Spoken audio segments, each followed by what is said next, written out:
Hello friends, स्वागत है आपका आपके अपने लीगल चैनल में। मैं हूं एडवोकेट सनी शर्मा। और दोस्तों, आज की इस वीडियो में मैं आपको बताने वाला हूं कि 125 सीआरपीसी यानी मेंटेनेंस के केस में सबसे अहम चीज क्या होती है।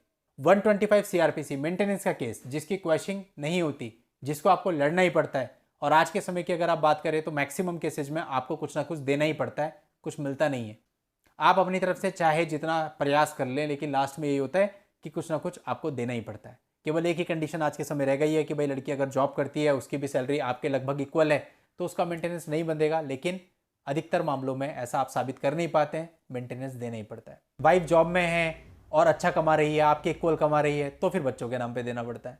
देना तो पड़ता है। अब क्या करें, क्या ऐसा रेमेडी अपनाएं जिससे हमें कुछ रिलीफ मिल सके। देखो दोस्तों, प्रैक्टिकल बात यह है, आज से बहुत समय पहले की बात करें तो जब मैं यूट्यूब पे भी नहीं था तो मैं लोगों को बताता था, एडवाइस देता था कि भाई आप ऐसे कर लो, मेंटेनेंस बंद हो जाएगा। पता नहीं कितने केसेज में, पुराने केसेज में हमने मेंटेनेंस बंद कराए भी। लेकिन अभी वो सिनेरियो पहले वाला रह नहीं गया। अब चीजें चेंज हो गई है। अब क्या है, आप मेरे बहुत पुराने वीडियो उठा करके देखोगे तो उसमें अभी भी आपको मिल जाएगा कि मैं आपको बता रहा हूं कि मेंटेनेंस कैसे बंद कर सकते हैं। लेकिन उसके बाद आप देखेंगे जब रजनीश नेहा आया, धीरे धीरे समय 2021 2022 में हम लोग पहुंच गए, तो वीडियोज भी अपडेट होते चले गए।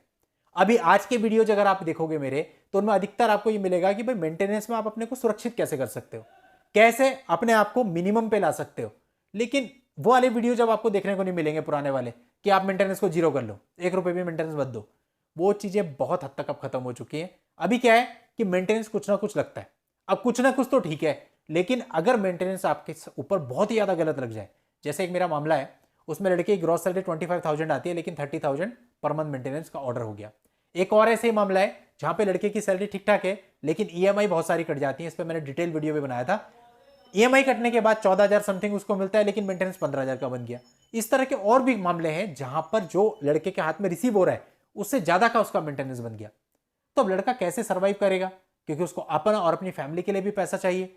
जो उसकी ईएमआई जा रही है वो भी वो छोड़ नहीं सकता, वो भी उसको देनी देनी है। और लड़की को जितनी उसकी सैलरी हाथ में आ रही है उससे ज्यादा पैसा देना है। तो कैसे पॉसिबल है। तो दोस्तों, ऐसे मामलों की मैं बात कर रहा हूं जहां पर मेंटेनेंस आपके अकॉर्डिंग, हमारे अकॉर्डिंग रीजनेबल नहीं होता, लग जाता है। अब इसको कैसे क्या कम करें। तो यहां पे 125 सीआरपीसी में ना एक इंपॉर्टेंट चीज है। अगर आप इस इंपॉर्टेंट चीज को ध्यान में रखोगे तो काफी हद तक आपकी सेफ्टी हो सकती है। ये इंपॉर्टेंट चीज आपका पहला स्टेप ही होता है। जब 125 सीआरपीसी शुरू होता है ना, आप जाते हैं कोर्ट में, अपियर होते हैं, कोर्ट बोलती है लाओ भाई अपना रिटर्न स्टेटमेंट दो, अपना जवाब दो फटाफट, और आप जवाब दाखिल कर देते हैं। नहीं, वो जवाब ही आपका सबसे इंपॉर्टेंट है। वो जो आप जवाब दे रहे हैं ना, उसमें आपको बहुत दूर तक की सोच के चलनी है। मतलब बहुत हिसाब से चलना है, वरना फंस जाओगे, बहुत बुरा फंस जाओगे। वो जो जवाब है ना, वो कंसिडर होगा। जब इंट्री मेंटेनेंस भी लगाया जाता है तो आपका जवाब जरूर पढ़ा जाता है, बिकॉज वो ऑन रिकॉर्ड होता है। और उसी के आधार पर जनरली, कि वर्बल आर्ग्यूमेंट्स को, मेरा खुद का एक्सपीरियंस रहा है, वर्बल आर्ग्यूमेंट्स जो आप करते हो, चाहे वो कितने ही अच्छे आप कर रहे हैं, अधिकतर केसेज में ऐसा होता है आपके वर्बल आर्ग्यूमेंट्स को रिकॉर्ड पे लिया ही नहीं जाता।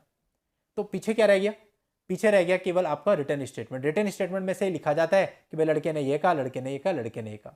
तो वहां पर अगर आप अपने पॉइंट्स को मजबूत कर लो, वहां पर अगर आप सेफ्टी दे दो खुद को। अब कई सारे लोग पूछेंगे सर आप ये तो बताओ कि सेफ्टी क्या दे दो। अरे ये तो मैटर पे डिपेंड करेगा ना, किसी की पिटीशन क्या है उसी के आधार पर तो उसका डब्ल्यूएस बनेगा। ये मैं कैसे बता सकता हूं। ये तो मैं या कोई भी व्यक्ति तभी बता सकता है जब उसके हाथ में पिटीशन हो, कि भाई आप इसके डब्ल्यूएस में इस पिटीशन के अकॉर्डिंग ये चीजें ऐड करो, ये चीजें हटाओ, इस चीज को यहां पे ऐसे लेके आओ, इस चीज को यहां पे ऐसे लेके आओ, ऐसे ऐसे ऐसे ऐसे ऐसे सबमिट कर दो। दोस्तों, अगर आपने डब्ल्यूएस में थोड़ी सी भी मिस्टेक कर दी तो आप ये समझ लेना कि सब आपके अगेंस्ट हो जाएगा।